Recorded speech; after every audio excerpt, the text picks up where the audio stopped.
In this video, we discuss the numerical solution of the Laplace's partial differential equation. First, let us look on to the Laplace's partial differential equation. The Laplace's partial differential equation is given by dou square u by dou x square plus dou square u by dou y square equal to 0, or it is otherwise represented by del square u equal to 0, where u of xy is an unknown function of two independent variables x and y. Solving Laplace's equation numerically is the process of finding the value of the function u of xy at the grid points of a given rectangular region capital R. The grid representation of the rectangular region capital R grid points and uij notation of u of xy have explained in the previous video, which is explaining the introduction to the numerical solution of partial differential equations. Let us consider a rectangular region R, capital R, for which u of xy is known at the boundary grid points.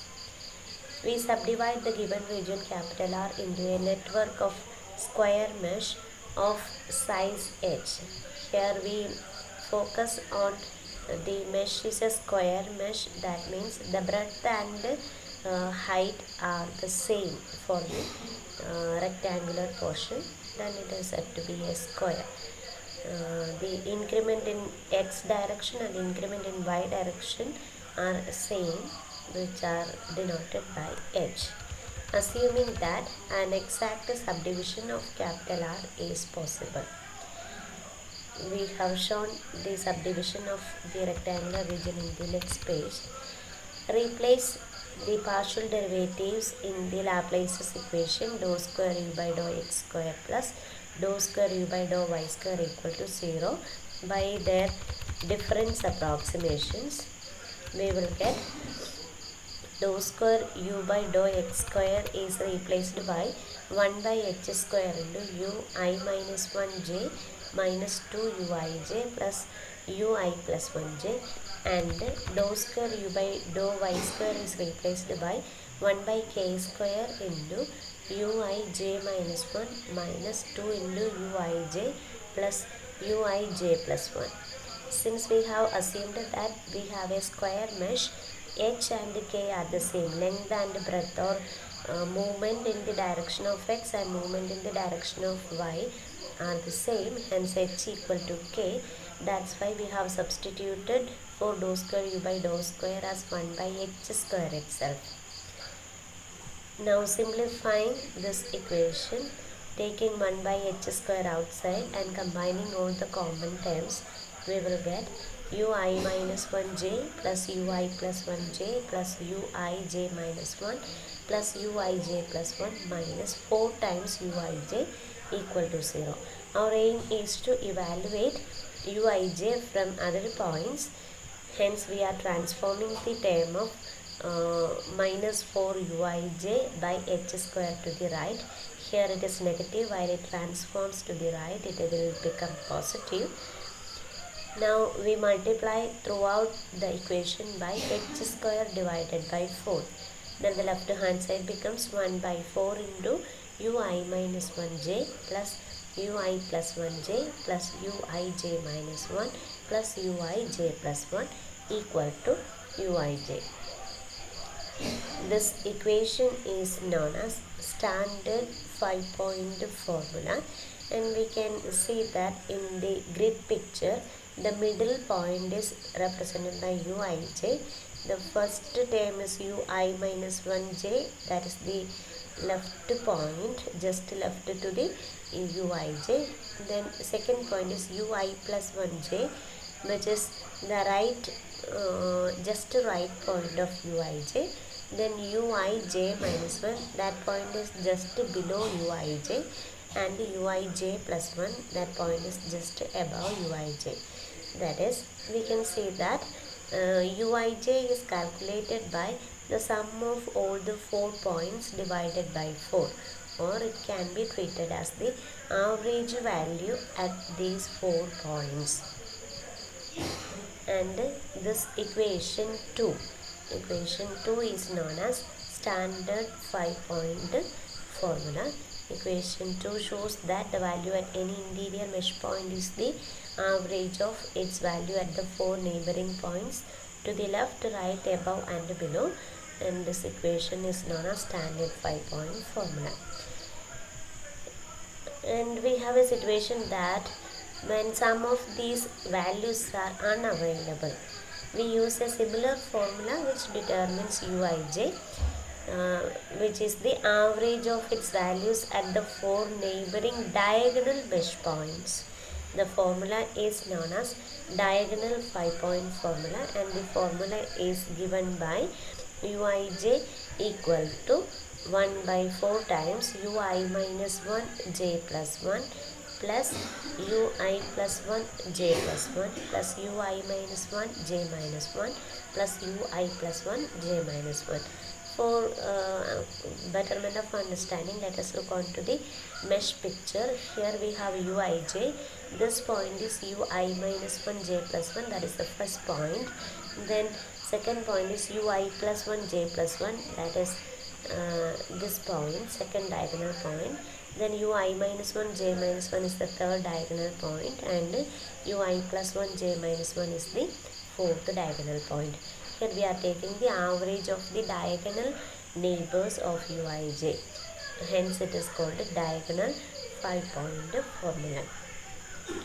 And the diagonal 5-point formula is less accurate than the standard 5-point formula, but it serves as a reasonably good approximation for obtaining the starting points at the mesh points, especially when some of the values which is required to calculate equation 2 are missing. Let us look on to a region, given region capital R. It is having 16 boundary points and 9 interior points. Here the boundary values are given. We are required to calculate the 9 interior points. Here we have represented the boundary points as B11, B21, B31, etc.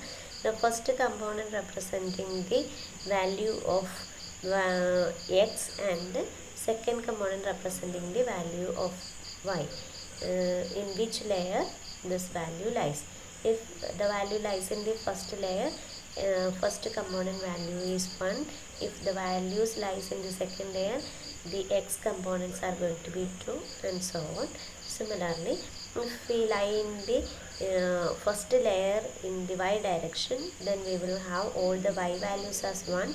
If we are in the second layer, all the y values are 2, and so on.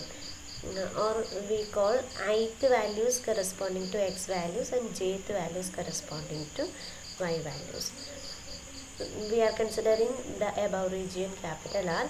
We first use the diagonal 5-point formula to compute U33. Let me point out the points in the picture. U33 is the midpoint. I do not know these 9 points. Hence, to evaluate this U33, the most convenient formula is to use the diagonal 5-point formula to calculate U33, and the non-diagonal values are B15, B51, B11 and B55. Therefore, I am taking the average of these 4 points to calculate U33. 1 by 4 times B15 plus B51 plus B11 plus B55. Next, I am going to calculate the diagonal points of U33. They are U24, U44, U22 and U42. To calculate U24, again I am using the diagonal values B15, U33, B13 and B35. And using the diagonal 5-point formula, I will get U44, U24. U24 is 1 by 4 times B15 plus U33 plus B13 plus B35. Similarly, I am using the diagonal 5-point formula to calculate U44, U22 and U42. In U44, I am using the values B55, U33, B35 and B53. To calculate U42, I am using the values U33, B51, B53 and B31. Now to calculate U22, I am using the values B13, U33, B31 and B11.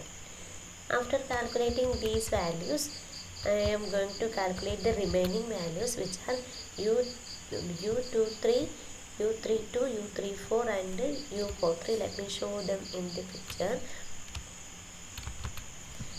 The points are U34, U23, U43 and U32. They are appearing in the standard 5-point formula of U33.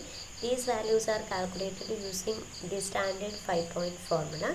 To calculate U34, we use B35, U24, U33, U44. Again, to calculate U43, we use U44, U33, B53 and U42. To calculate U32, we take the average of U33, U22, U42, B31 and one more point U23. To calculate the same, we use the points U24, B13, U22 and U33. The formula is given over here. Now, after evaluating all the 9 values 1 times, their accuracy is improved by using either Jacobi's iteration method or Gauss-Seidel iteration method for solving a system of linear equations. We can see that all the equations are linear equations over here. Therefore, we can use any one of the methods, Jacobi's method or Gauss-Seidel method. As we know, Gauss-Seidel method is having more speed. Therefore, I am explaining the example using Gauss-Seidel method. Any one of the method can be used and the method is repeated till the difference between two consecutive iterations becomes negligible. Here we have two remarks. If we use Jacobi's method, it will give improved values for Uij at the interior mesh points at each iteration. And if we use Gauss-Seidel method, it utilizes the latest iterative value available. Hence, it converges more faster than the Jacobi's iteration method. Let us explain the concept with an example. Given the values of u of xy on the boundary of a square in the figure given below, evaluate the function u of xy satisfying the Laplace's equation del square u equal to 0 at the pivotal points of this figure by Gauss-Seidel method. Here the boundary values are given. The lower boundary values are 1500, 0 and 0. Next values are 2000 and 0. Here 2000 and 500. Here 1000, 1000, 1000 and 1000. First, let us calculate u1 using the diagonal 5-point formula, because to calculate u1, if I use the standard 5-point formula, I will have two unknowns, that is u3 and u2. If I use the diagonal 5-point formula, I will have only one more unknown, that is u4. And here you can see that the most nearer values of u4 are 0. Therefore, let us assume that the value for u4 is also 0. This is an initial approximation. Even though they are not very near to 0, you can assume that they are equal to 0, because we are going to use the Gauss-Seidel method for the accurate solution. Here to write u1, we are using the diagonal 5-point formula. Then we will get u1 equal to 1 by 4 times 1000 plus u4 plus 1000 plus 2000. And u4 is assumed to be 0. Hence, we will get the value of u1 as 1000. Now we calculate u2 using the standard 5-point formula. Here u2 is calculated by 1000 plus u1 plus u4 plus 500 divided by 4. Already we have assumed that u4 is equal to 0. u1 is calculated just previously. Substituting these two values in the equation of u2, we will get u2 equal to 625. We have assumed that u4 equal to 0 and u1 equal to 1000, and we used the standard 5-point formula. Now we have to calculate u3. To calculate u3, again we use the standard 5-point formula, which is u3 is given by u3 equal to 1 by 4 times u1 plus u4 plus 500 plus 2000. u4 is already assumed as 0, u1 is calculated as 1000. Substituting these two values, we get u3 is equal to 875. Now u4 is equal to, u4 is again calculated by using the standard 5-point formula. u4 is given by 1 by 4 times u2 plus u3 plus 0 plus 0. u2 value which is obtained just previously is 625, and u3 value which is just produced previously is 875. Substituting those values, we will get the new value for u4 is equal to 375. In the first case only we used the diagonal 5-point formula. All the other cases we are using the standard 5-point formula. Now we carry out successive iterations to calculate, to update the values of u1, u2, u3, u4, so that we are getting an accurate result. And for that, using the standard 5-point formula, we create equations for u1, u2, u3 and u4. While calculating u1, we can see that if we are using the standard 5-point formula, two unknowns are there, u2 and u3, and two values 1000 and 2000. Hence, the equation to calculate u1 is given by u1 in the nth iteration is calculated by 1 by 4 times 1000 plus 2000 plus u2 calculated in the nth iteration plus u3 calculated in the nth iteration. Similarly, u2 is calculated using the standard 5-point formula.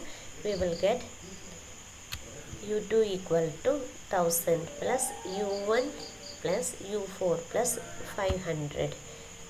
Hence, we have the value of u2 in the n plus 1 iteration is given by 1 by 4 times u1 in the n plus 1 iteration, because we already have calculated u1 in the n plus 1 iteration. The latest value is used over here. Hence, u1 in the n plus 1 iteration plus 1000 plus 500 plus u4, the latest value available for u4 is available from the nth iteration. Hence, u4 value should be taken from the nth iteration.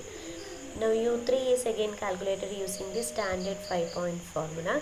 u3 value is calculated by u1 plus 2000 plus 500 plus u4.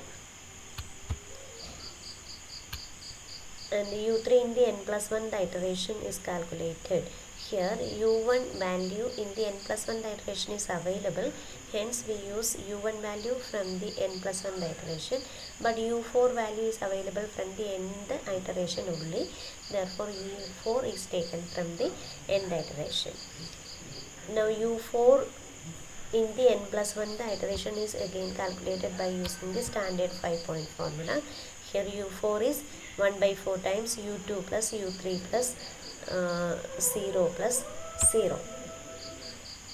Therefore, n plus 1 iteration value of u4 is given by 1 by 4 times u2 in the n plus 1 iteration plus u3 in the n plus 1 iteration plus 0 plus 0. And in the previous calculation, we have calculated that u1 was equal to 1000. Hence, we are taking the initial value for u1 as 1000. Initial value for u2 was 625. Initial value for u3 is 875, and initial value for u4 is 375. These values have been obtained in the previous step. Now we proceed using the Gauss-Seidel iteration. For the first iteration, we put n equal to 0 in these 4 equations. We can calculate u11, that is the value of u1 in the first iteration, is calculated by 1 by 4 times 1000 plus 2000 plus u20 plus u30. u20 is 625, u30 is 875. Simplifying, we get u1 value in the first iteration is 1125. Now u2 value in the first iteration is given by 1 by 4 times u1 value in the first iteration is available plus 1000 plus 500 plus u4 value is available from the 0th iteration only, and we substitute u11 which is 1125 plus 1000 plus 500 plus 375 which is the value of u40, and the value is calculated as 750. Similarly, u31 is calculated as 1 by 4 times 2000 plus u11 plus u40 plus 500. Substituting these values, we get u31 is equal to 1000. And u41 is the value of u4 in the first iteration is given by 1 by 4 times u21 plus u31 plus 0. And the value is calculated as 437.5. We proceed to the second iteration. For that, choose n equal to 2. Then we can calculate u1 2. That is the value of u1 in the second iteration is given by 1 by 4 times 3000 plus u. From the equation we will get here u20, u21 and u31 should be substituted over here, which were 750 and 1000, and the value of u12 is calculated as 1187. u22 is calculated as 781.25. u32 is calculated as 1031.25. u42 is calculated as 453.125. Proceeding in this way, we have calculated values in the 5 iterations. Values in the third iteration are 1204, 789, 1040, 458. Values in the fourth iteration are 1207, 791, 1041, 458. Values in the fifth iteration are 1208, 791.5, 1041.5 and 458.25. Since there is no significant difference between the fourth and fifth iteration values, we have taken the values from the last iteration as the solution. That is, u1 value is approximated as 1208, u2 value is approximated as 792, and u3 value is approximated as 1042, and u4 value is approximated as 458, which are the required solutions.